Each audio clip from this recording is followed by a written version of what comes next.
comment faire pour la télé? Allez. I don't know you. Fantastique. Fantastique.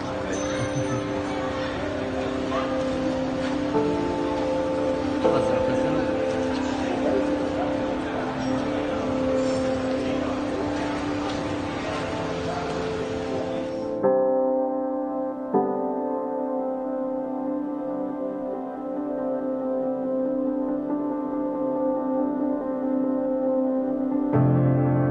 Lucas Joly sous le soleil de Sarno, un bon début de meeting avec des belles performances. Vous avez beaucoup travaillé sur le châssis et ça s'est mis en route à un certain moment apparemment.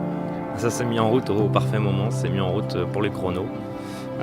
Il y a eu le bon tour, il y a eu la bonne aspi et le temps était... J'étais assez surpris en voyant la position.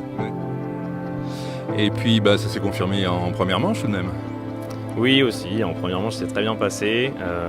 Comme je le disais précédemment, on a la chance d'être assez fort dans les premiers tours.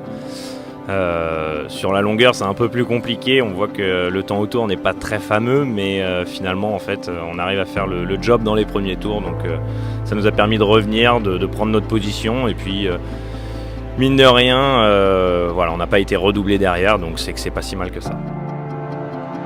Up at the front, Nicola Pico, Lucas Joly, very experienced drivers.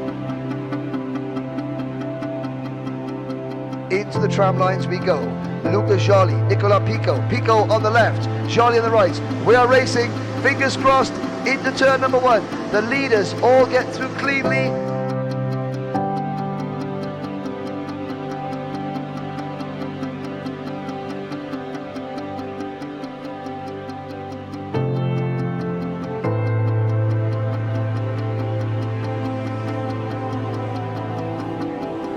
Oh, now there is the attack from Lucas Joly to Will Villanen. He takes the second place at the first corner. But look at the gap that it's cost him. So Lucas Joly, you can see him under braking, sliding the car back and forth. He made the move past Will Villanen, but it cost him a lot of ground. In second place, Joly just beats Will Villanen.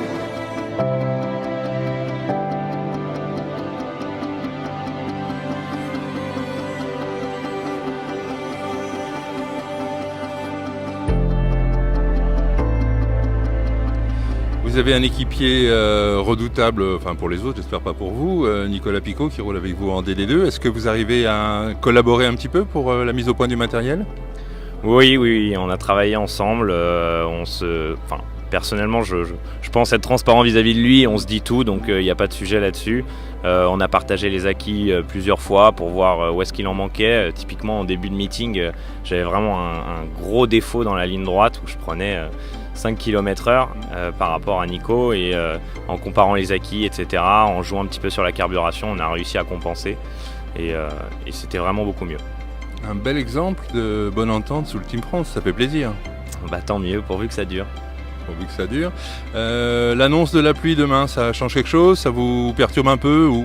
Non, pas du tout. Initialement, quand on a vu les résultats qu'on était capable de faire aux essais, c'est-à-dire assez loin, on priait pour la pluie.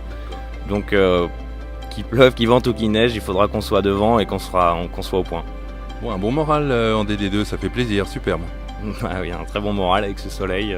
Il y a tout pour profiter. Maintenant, faut rester calme. De toute façon, moi personnellement, c'est jamais fini, mais le week-end est déjà réussi. Je suis hyper content d'avoir pu me battre aux avant-postes et voilà, comme tu l'as dit, pourvu que ça dure.